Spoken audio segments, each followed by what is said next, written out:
This podcast is brought to you by Most Valuable Podcasts, leading the league in podcasting entertainment. Welcome, ladies and gentlemen, boys and girls, children of all ages. This is the Fast Break Podcast. I'm your host, Sean Anderson. Alongside me, as always, is Ricky Widmer. What's up, guys? And Dave Oster. Hey, everybody. And today we have our mock draft 3.0 for you, along with our WET BOIZ and Fantasy Basketball League update. We are super excited to bring this to you on All-Star Weekend. Last night was the Futures game. Had some great performances from De'Aaron Fox, 2 points, 16 assists. Kyle Kuzma was your MVP with 35 points. And Luka Doncic, 13 points and 9 assists. He wasn't that great, but I liked him, bringing him up. He's our boy, and especially since Ben Simmons joke. No, that he's going to be here next year? Exactly. Yeah, that was a good one. Yeah. It's funny when he does it, or it's funny when he's trolling Utah fans who are still salty about it. Yep. But anyways, we're going to be talking about the mock draft. Guys who, are going to be in the future games in the next 2 years. We're going to be going through our 1 through 30 for that. Do not forget, if you are watching on YouTube or you are listening to on Stitcher, iTunes, etc., to at least comment down below on YouTube on the 1 through 10, 20, 11 through 20, or 31 or 21 through 30 part, because we will be having the mailbag next week where we answer all your questions that you do leave in the comments below. And if you are on iTunes and Stitcher and there's no comment section, feel free to tweet us at MostValuablePod. Also, if you do want to support us, check out patreon.com/MostValuablePodcast. But boys, let's jump into WET BOIZ. We're talking about the dampest of dudes, the soggiest of shooters, the moistest of men. These are the guys that absolutely popped off in the last week. Not the best player of the week award. Dave likes to think of it that way, but these guys had record-setting performances, career highs, and just absolutely stupid numbers that we are going to talk about. So Ricky, start us off. No, mine is easy. I'm keeping the hometown train going. Last week was a little Laurie Markkinen. This week, I got to go with Automatic Porter Jr. Had a phenomenal game to end the first half of our season. Well, technically not the first half because it's a little over half, but still, before the All-Star break, beating the Memphis Grizzlies. Then for me, 59% from the field for OPJ, 50% from three.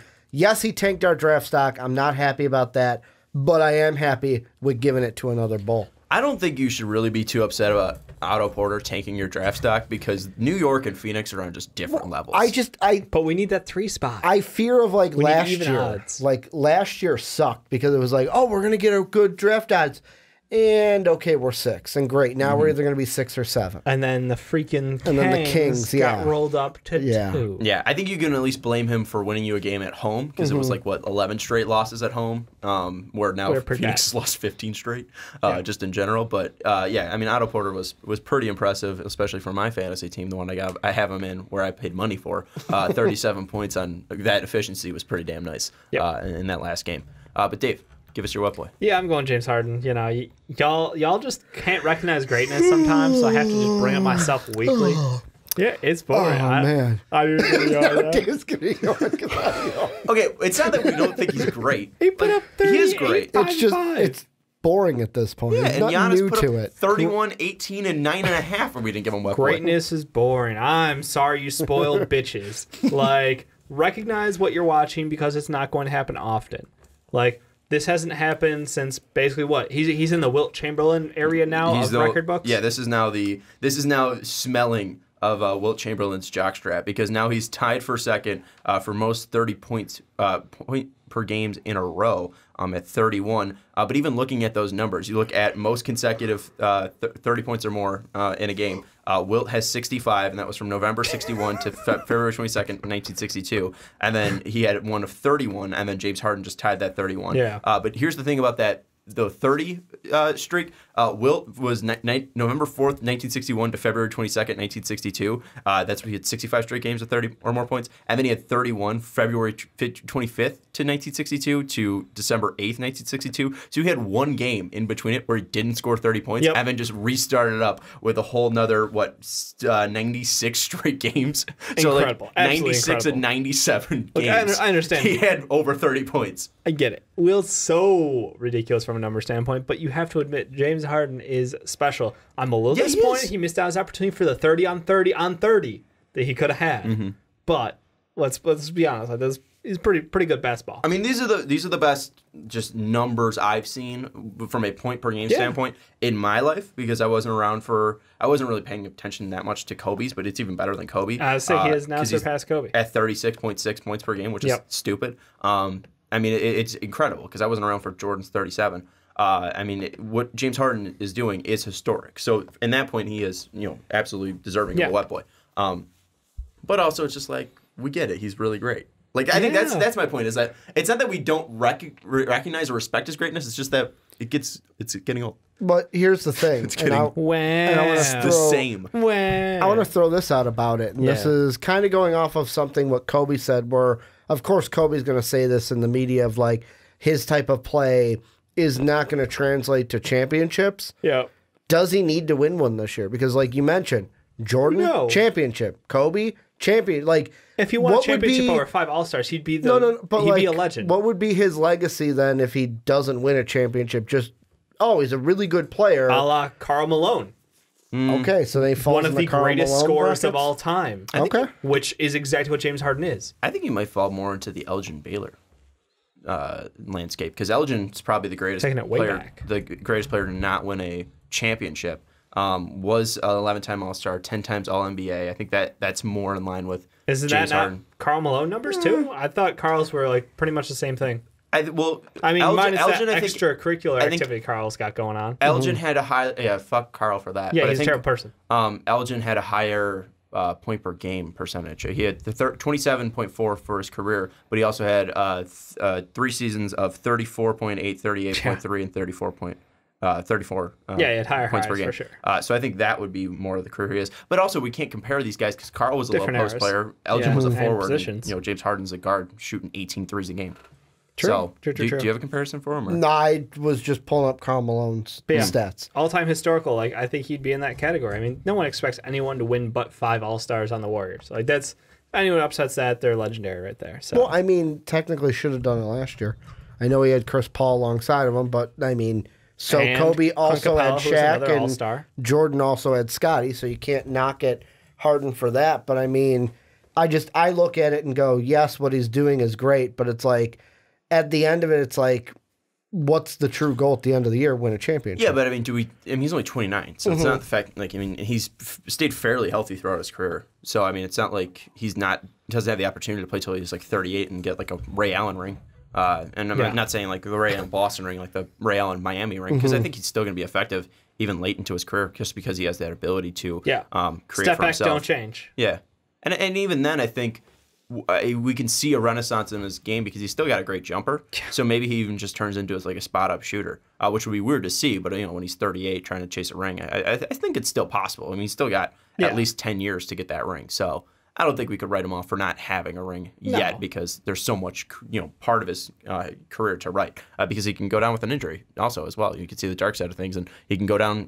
Thanks, Fat Sean. I'm sure all the Houston Rockets fans are loving you right now. He can go up for a 360 dunk in the All-Star game and just tear his patella or something. His Clint patella. I'm sorry. Let's go to my wet boy. It's Russell Westbrook, his former teammate.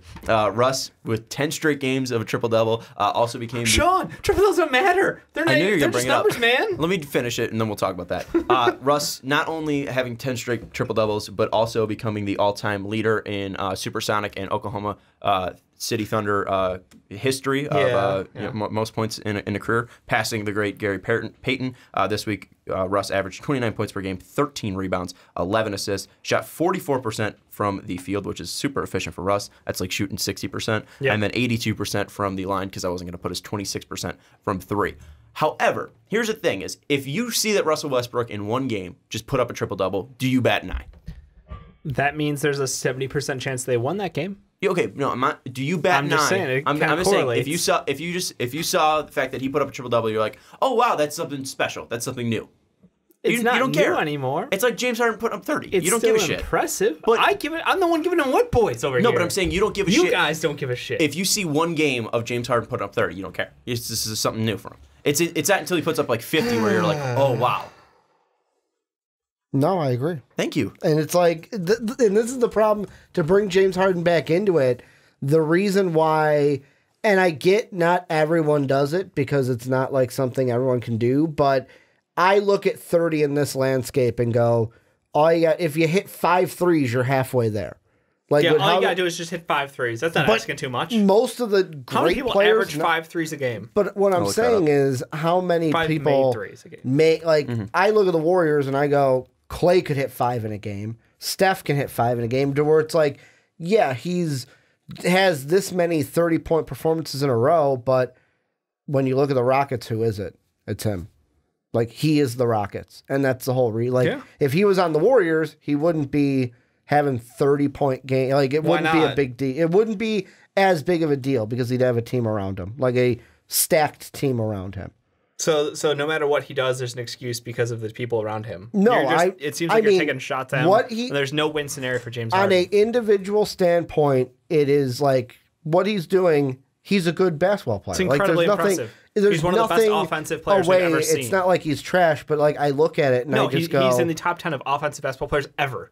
It's like for me, it's also a different league too. Like going to he goes to the line and then the step back travels. There's just stuff with Harden's game that individually pisses me off about him, and that's why I have a little shade. Like the double step back. All right, that's a travel to me. I get it's a new NBA and there's new travel movies. You're gonna use every tool in the book, man. Like I mean, there's new. If Draymond Green can kick people in the nuts and get away with it, why wouldn't he take an extra step on his shots? I would have pulled out the Wizards travel, but okay. To answer your guys' question about 5 points, I'm just salty about Draymond's stuff. 5 3-pointers made in a game. Who's averaging 5 threes made a game this year? In general. Well, James Harden's the only one to do it this year. Oh, well, guess that's not so easy to do. And in NBA history, it's only been done 3 times in a season. It's James Harden and then Steph twice. Oh, guess that's probably not easy to do. Steph this year now. If I gave the ball... then in 2015, 2016. If I gave the ball to Clay as much as James Harden has the ball, I bet you Clay could do it. Or Steph. Well, Steph has done it twice. Yeah. Steph has done it and Steph has done it in stupid efficiency. Yeah, 44%, 45%. Right now, Harden's doing it on 37%. Yeah. Which is still and that's the case where it's like, when you're the only person on the team and it's like, I'm going to put the team on my back, of course you're going to have numbers like this. Clay is never How come Devin Booker's not putting up 37 a night? Because I'm not saying like everyone Devin Booker's else is got no one else on his team. I'm not saying Devin Booker player. is the same player as James Harden, though. But he's got no one else on his team. That was your point. If you have no one else on your team, you got to put the team on your back. No, and what I'm saying is if James Harden, if Chris Paul was out there and he was healthy, like we saw last year, and he was consistently out there, I don't think we would see this. He's been playing the last 2 weeks. Yeah, but 2 weeks, which would be 2 weeks of these stats, which was 38 and I think 40 the previous week. But at this point, it's the James Harden show. Like Chris Paul now at this point is not going to come in and change the landscape. It is James Harden's show. This is they're not going to change it now because they're winning games. They're going to be like a top 3 seed in the West. But if it was consistently from the beginning of the season, I don't think this ever becomes a thing. You act like it's a bad thing that he's doing this. Let me throw this in there as well. Even attempting 10 3-pointers a night in a game throughout a season is only done 4 times. James Harden, you just add James Harden from last year. Yep. He hit 10. He was shooting 10 exactly a night. So I mean, just to hit 5 threes every single night is not done. And doing what James Harden's doing is pretty much impossible. The only people to do it ever is Wilt Chamberlain. We're talking about Wilt being the only guy to ever have the longest 40 points or more streak. He's done it 4 times or like 7 times in a row in a game. And also we're talking about 50 or more points per game. He's in Wilt level. And whenever you're near Wilt level, it's absolutely insane. So what James Harden's doing is extremely impressive. And I don't think we can minimize that. And I don't think Ricky's trying to minimize it. I think he's trying to say it's easier to do it now. And you're trying to say, well, why hasn't anyone done it? And I think that's a very fair point. Yeah. James Harden has this, I think, beautiful blend of high usage, playing in the right offense for him because D'Antoni knows that, right now this team needed to change because they couldn't be the same offense they were last year, shooting as many 3-point pointers as they were. They couldn't be running as well because the personnel's different. Clint Capella being down, Chris Paul being down, obviously changed that. And you're not going to change James Harden putting up this many points per night. So I think that, yes, it can be taken away. I think what Wilt was doing was a little bit more impressive, but also you can look at the level of competition and also take that down from Wilt. So I think that they are both impressive, and just to go back to my wet boy Russell Westbrook, what my point was just trying. So you picked Russell Westbrook. Well, my point was just trying to be there with the whole triple double thing. Is a guy getting a triple-double is not that impressive to me anymore because it's just been done so many times in the past, 5 years. I would love to look up and go through the history of, the frequency of triple-doubles, and I bet it's spiked over the past 5 years just because the game's changing. It's allowing for guards to grab more rebounds, so that's immediately boosting that stat category, and they're usually typically around, the great guards are usually typically around, 7 assists per game, so getting 10 isn't too crazy for them, and, again, the great guards are usually scoring at least 10 a night. So them getting triple doubles has just been, kind of eased a little bit with the idea of letting your guards grab rebounds and then, pushing the ball up the floor. So that's why I'm saying it's a little less impressive, but doing it 10 times in a row is extremely impressive. James Harden putting up 30 just in a night isn't that impressive, but when he does it 31 straight times, that's what makes it impressive. So that was the point I was trying to make, is now that Russ is doing, able to take all of it together and then obviously, link it across multiple games. That's what's making it impressive for me. You can also take it down a notch by saying, him and Paul George both had a triple-double in the same game, and they play in the same team. And Paul George put up 41 points per game, or 41 points in that game. And Paul George was easily worthy of Wet Boy this week as well, along with Giannis.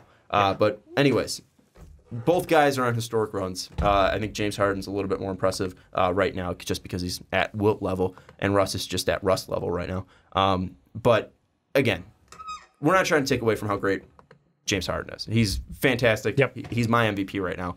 Some people still want to give it to Giannis, or even I've seen Paul George above James Harden so far. But if you look at what James Harden has done, putting up 30 points per game over the past 31 games, they have, I think, a 22-11 record, and they're under 500 when before that streak even started. So Correct. James Harden doing this has helped his team, and I think if he wasn't on this team would be garbage. So I think we're looking at most valuable player. You got to look at James Harden, what he's doing. Let's move into a quick fantasy update because we got to move on to the mock draft. We were worried about the 1 through 10 taking over an hour. Wet Boys is closing in on an hour right now. But right now... Wait, what? It was a joke. I was terrified. I think we're at 20 minutes. I rented that much on James Harden? No, it was a joke. I mean, for Wet Boy standards, last week it was 6 minutes. Yeah, that's true. Well, we didn't do a fantasy update either. Yeah. Right now, we are at 93 points. 93. We have cracked the 90 level, and we are in fourth place right now. Nice. And that is, no, just wait. It's even nicer. It's even nicer, Dave. Oh. We're at 93 points. There's a tie for second for 94.5. So we were only a point and a half away from being in second place. Oh, my God. Super Hippo is at number 1. He has 102 points. Right now, field goals made, we are in fourth. Field goal percentage, we are still near the bottom. Not a good sign for us as we are in ninth. Free throw percentage, we are also in ninth. Three-pointers made, second. Three-point percentage, we are sixth. Rebounds, we are number 1. Hey. Do we still have Drummond on our team? Yeah. Yes. Okay. That's why. Unless you traded him. No, I don't remember trading him, but Dave doesn't check the game. I think it's been a less of a negative, which has been good. No, he's been playing up a lot. Assists, we are 3.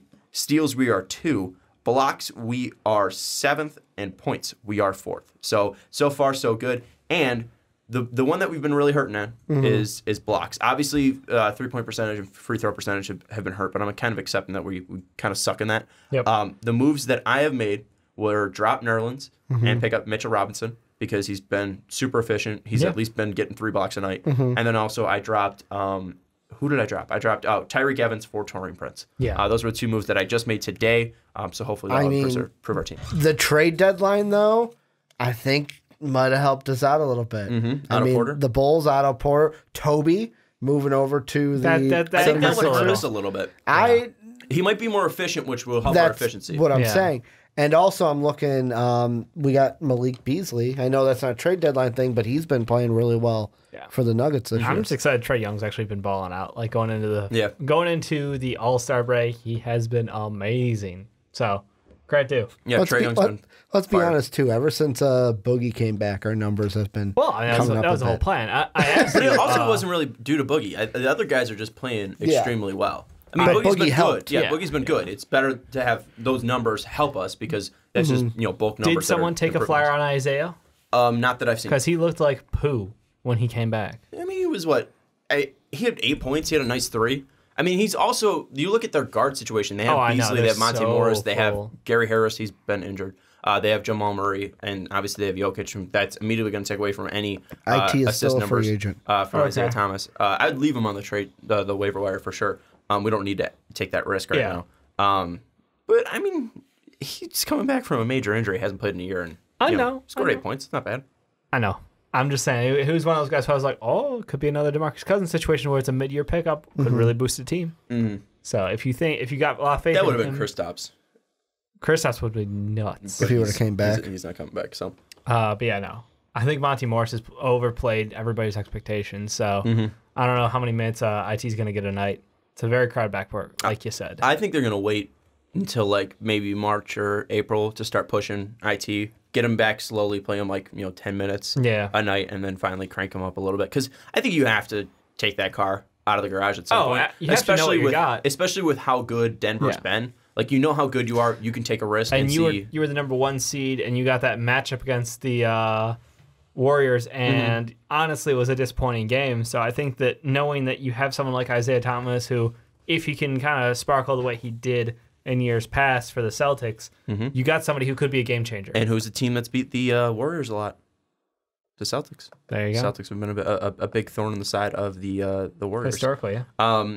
But yeah, Denver was kind of slighted by that 3-game losing streak, and then now they're 2 games back of Golden State. But still, if they finish second in the West, I think that's going to be a very happy sight for Denver fans. You're also halfway towards your prediction, right? Yeah, I think I said if the Denver Nuggets finish top 3 in the Western Conference, and Nikola Jokic has 22, 12, and 7, that he'll be a top 3 MVP finisher. I think most people probably have him at like 5th right now. Yeah. But that's because his actual shooting numbers haven't been up as much, and they haven't really played him as much as I thought he would. Because I thought he was going to get a little bit more minutes, but he's actually gotten less minutes than he did last year.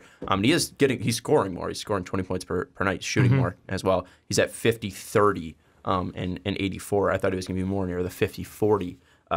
85 level. Very wishful thinking, but you know, well, they're still great. It's just he's just young core. Missed less threes. Yep. He was making 1.5 last year on 3.7 attempts, and now he's making 1.1 on 3.6 attempts. So I mean, he's shooting around the same amount. He's just missing less or making less. But anyways, that does it for Wet Boys and the fantasy update. Any final thoughts, boys, before we get into the mock draft? No. I think we're good to go, sir.